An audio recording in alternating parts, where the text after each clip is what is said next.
আসসালামু আলাইকুম, স্বাগতম আইসিটি বাংলা টিপস চ্যানেলে। বর্তমানে সকল ইউটিউবারের কাছে এবং সকল নতুন কন্টেন্ট ক্রিয়েটরের কাছে সবচেয়ে প্রিয় মাইক্রোফোন হলো এবং বাজেট ফ্রেন্ডলি মাইক্রোফোন হলো বয়া বাই M1 মাইক্রোফোন। অর্থাৎ এর অ্যামেজিং সাউন্ড কোয়ালিটির জন্য এটি প্রত্যেক ইউটিউবারের কাছে খুবই পছন্দ। বর্তমান পৃথিবীতে বড় বড় ইউটিউবাররাও তাদের যদি মাইক্রোফোনগুলো আপডেট করে, তারা কিন্তু এই যে বয়া বাই M1 মাইক্রোফোনটি কিন্তু তারা কি করে তাদের সাথে রেখে দেয়, কারণ এই মাইক্রোফোনে রয়েছে কিছু বিশেষ গুণ, যার কারণে কি হয় এটি খুবই আপনার প্রফেশনাল ভাবে আপনার মুখের সাউন্ড গুলো খুবই ভালোভাবে রেকর্ড করে। তার বাস্তব প্রমাণ হচ্ছে, আপনারা যদি কোনো ইউটিউব ভিডিও দেখে থাকেন বড় বড় ইউটিউবারের, যেমন ধরেন টেকনিক্যাল গুরুজি বা বড় বড় বাংলাদেশে আরো যত ইউটিউবার রয়েছে, সবাই বয়া BY M1 এই মাইক্রোফোনটি ব্যবহার করে। এর অ্যামেজিং সাউন্ড কোয়ালিটির কারণে এই মাইক্রোফোন সবার কাছে পছন্দ। আর এর দাম হলো মাত্র 1000 টাকা, অর্থাৎ আপনি 1000 টাকা বাজেটে এই মাইক্রোফোনটি পেয়ে যাবেন। তো আমরা আজকের ভিডিওতে এই বয়া বাই M1 মাইক্রোফোনটির রিভিউ এবং আনবক্সিং দেখবো যে এটি কিনলে আপনি কি কি এতে সুবিধা পাবেন এবং এতে কি অসুবিধা রয়েছে,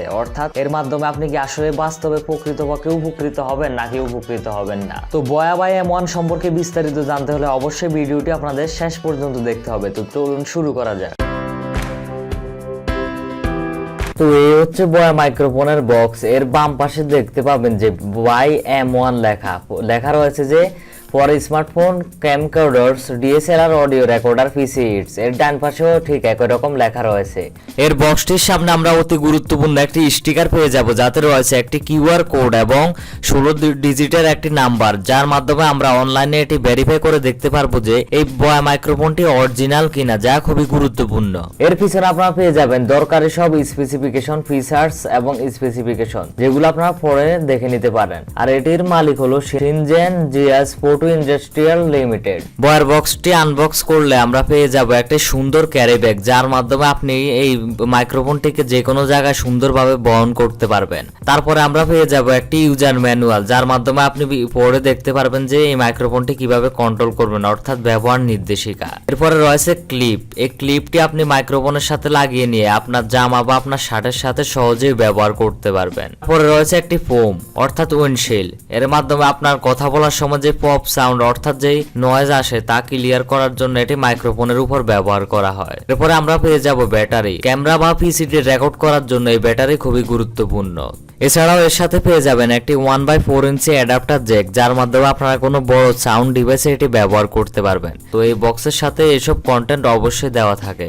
এর এক সাইডে রয়েছে কানেক্টর অর্থাৎ 3.5 মিলিমিটার কানেক্টর জ্যাক, যার মাধ্যমে আপনি আপনার স্মার্টফোন, DSLR ক্যামেরা বা PCর সাথে এটি ব্যবহার করতে পারবেন খুব সহজে। এবং অন্য মাথায় রয়েছে এর মাইক্রোফোন হেড। তো আমরা এই মাইক্রোফোনটির প্রধান কয়েকটি বিশেষত্বের দিকে তাকালে দেখতে পাবো যে এই মাইক্রোফোন আপনার যে কোনো ডিভাইসের সাথে অর্থাৎ আপনার স্মার্টফোন, PC বা যে কোনো ডিভাইসের সাথে আপনারা সহজে এটি ব্যবহার করতে পারবেন। আর এর সাথে থাকা 19 ফিটের মতো লম্বা কেবলের সাহায্যে আপনারা সহজে অনেক দূর থেকে রেকর্ড করতে পারবেন, অর্থাৎ হিউজ পরিমাণ অনেক পরিমাণ তার কিন্তু এর সাথে দেওয়া রয়েছে। তারপরে সবচেয়ে বড় ব্যাপার হলো এটি হলো অমনি ডিরেকশনাল মানেই হলো এটি একদিক থেকে আওয়াজ ক্যাপচার করে, অর্থাৎ আপনি যখন কথা বলবেন আশেপাশে যত ব্যাকগ্রাউন্ড নয়েজ রয়েছে সেগুলো অর্থাৎ এর অটোমেটিক নয়েজ ক্যান্সেলেশন ফিচারের মাধ্যমে এটি রিমুভ করে দেয়, ফলে আপনার আওয়াজ হয় খুবই ভালো। আর সাথে যদি আপনি এটিকে এডিট করে ফেলেন তাহলে তার কথাই নেই। এই মাইক্রোফোনটির এখানে রয়েছে একটি সুইচ। এই সুইচের মাধ্যমে আপনারা আপনাদের DSLR ক্যামেরা, PC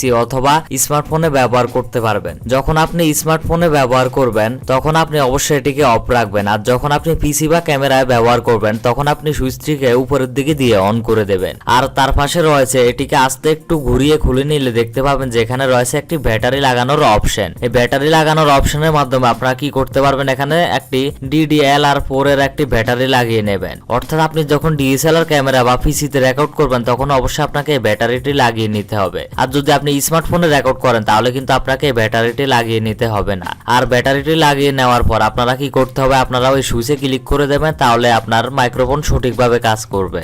যদি কখনো রেকর্ডিং এ প্রবলেম হয় তাহলে অবশ্যই ব্যাটারিটি চেক করে দেখবেন যে ব্যাটারিতে চার্জ রয়েছে কিনা। আর অনেক সময় এটি রেকর্ড কাজ না করতে পারে, অনেকে ভুলবশত কি করেন ব্যাটারিটিকে উল্টা লাগিয়ে ফেলেন, অর্থাৎ ব্যাটারিটিকে উল্টা লাগানো যাবে না, আপনাকে অবশ্যই এটি ভাগ করে সঠিকভাবে লাগাতে হবে। এই মাইক্রোফোনটিকে অডিও রেকর্ড করার জন্য আপনাকে কয়েকটি ধাপে এটিকে প্রস্তুত করে নিতে হবে। প্রথম ধাপ হলো আপনি প্যাকেট থেকে মাইক্রোফোনটি বের করার পর আপনাকে একটি ক্লিপ পেয়ে যাবেন। ক্লিপটি আপনি আস্তে এখানে ক্লিক করে অর্থাৎ আস্তে লাগিয়ে দেবেন, বেশি জোরে চাপ দিবেন না, অন্যথায় এটি ভেঙে যেতে পারে। তারপর এখানে ওয়াইন্ডশিল্ড অথবা যে ফোমটি রয়েছে নয়েজ ক্যান্সেলেশনের জন্য সেটি আপনারা আস্তে গোল করে ঘুরিয়ে পেঁচিয়ে দেবেন। তো তারপরে তৃতীয় কাজ হলো ব্যাটারি লাগানো। ব্যাটারি লাগানোর জন্য যেখানে সুইচ রয়েছে সুইচের সাইড দিয়ে আপনারা একটু ঘুরালে দেখতে পাবেন যে এখানে ব্যাটারি লাগানোর অপশন রয়েছে। আর ব্যাটারিটি লাগানোর সময় অবশ্যই অনেকে বুঝে ভুল করে থাকে, তা হলো যে ব্যাটারিটিকে তারা উল্টা লাগিয়ে নেয়। উল্টা লাগানো যাবে না, এটি আপনাকে অবশ্যই দেখে প্লাস চিহ্নের সাথে মিল করে ব্যাটারিটি সঠিকভাবে বা করে লাগাতে হবে। তো ব্যাটারিটি লাগিয়ে নেওয়ার পর আপনাকে এটিকে ভালোভাবে ঘুরিয়ে দিতে হবে। এখন যদি আপনি স্মার্টফোনে রেকর্ড করতে চান তাহলে আপনাকে শুধু just 3.5 millimetre jack plug and play, অর্থাৎ আপনি প্লাগ করবেন এবং আপনার মাইক্রোফোন দিয়ে সুন্দরভাবে অডিও রেকর্ড করতে পারবেন। আর যদি আপনি পিসি বা ডিএসএলআর রেকর্ড করতে চান তাহলে আপনাকে সুইচটি ক্লিক করে এটিকে অন করে নিতে হবে। আর পূর্বে বলেছিলাম যে এতে রয়েছে special noise cancellation AI mode, অর্থাৎ আপনি যখন কথা বলবেন তখন শুধুমাত্র এটি আপনার গলার আওয়াজই নেবে, আশেপাশে যত ব্যাকগ্রাউন্ড রয়েছে অর্থাৎ ব্যাকগ্রাউন্ড নয়েজ রয়েছে সেগুলো কি করবে অনেকটাই দূর করে দেবে। হ্যাঁ, হয়তো হালকা থাকতে পারে কিন্তু বেশিরভাগ গুলো কিন্তু দূর হয়ে যাবে। এই মাইক্রোফোন দিয়ে অডিও রেকর্ডিং করার সময় আপনার যতটুকু সম্ভব নয়েজ ফ্রি পরিবেশে অডিও রেকর্ডিং করার চেষ্টা করবেন। আর অডিও রেকর্ডিং করার পর যদি একটু ভালোভাবে এডিটিং করে নেন, অর্থাৎ অডিওটি এডিটিং করে নেন, তাহলে কিন্তু আরো বেটার রেজাল্ট পাবেন। আর যদি আপনারা এই মাইক্রোফোনটির ভয়েসের উদাহরণ দেখতে চান তাহলে বলবো যে এই ভিডিওটিতে আপনারা এতক্ষণ পর্যন্ত যেসব আওয়াজ শুনলেন, অর্থাৎ আমার ভয়েস যে শুনলেন, এগুলো সবকিছু কিন্তু এই M1 মাইক্রোফোন দিয়ে রেকর্ড করা। তাহলে আপনারা নিশ্চয়ই বুঝতে পারছেন যে এই মাইক্রোফোনটির অডিও কোয়ালিটি কেমন হবে। তো বন্ধুরা, এবার আসি আমরা এই মাইক্রোফোনটির অর্থাৎ M1 মাইক্রোফোনটির ভালো এবং খারাপ দিক নিয়ে। ভালো দিকের মধ্যে রয়েছে এই 1000 টাকার মধ্যে এই মাইক্রোফোনটি যে সার্ভিস দিতে পারে, আমার মনে হয় যে অর্থাৎ বাকি যত ইউটিউবারদের মত রয়েছে এই মাইক্রোফোনটি 1000 টাকা যে সার্ভিস দিতে পারে অন্য কোনো মাইক্রোফোন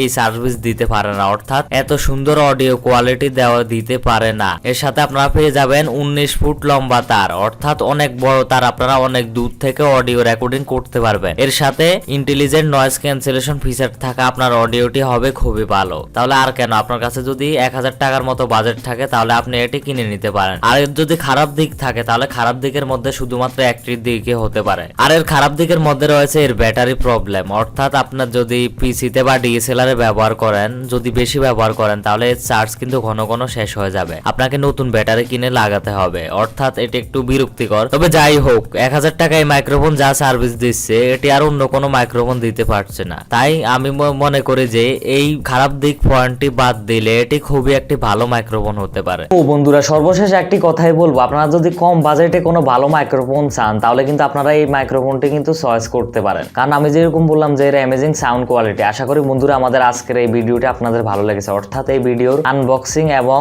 রিভিউটি ভালো লেগেছে। ভিডিওটি ভালো লাগলে অবশ্যই একটি লাইক করবেন, খারাপ লাগলে ডিসলাইক করবেন, কমেন্ট করে জানাবেন কেমন লাগলো, শেয়ার করবেন বন্ধুদের মাঝে। আরও এই ধরনের প্রযুক্তি বিষয়ক ভিডিও পেতে আমাদের আইসিটি বাংলা টিপস এখনই সাবস্ক্রাইব করে পাশে থাকা বেল বাটনে ক্লিক করে দেবেন। তো ভিডিওটি দেখার জন্য সবাইকে ধন্যবাদ। আসসালামু আলাইকুম, আল্লাহ হাফেজ।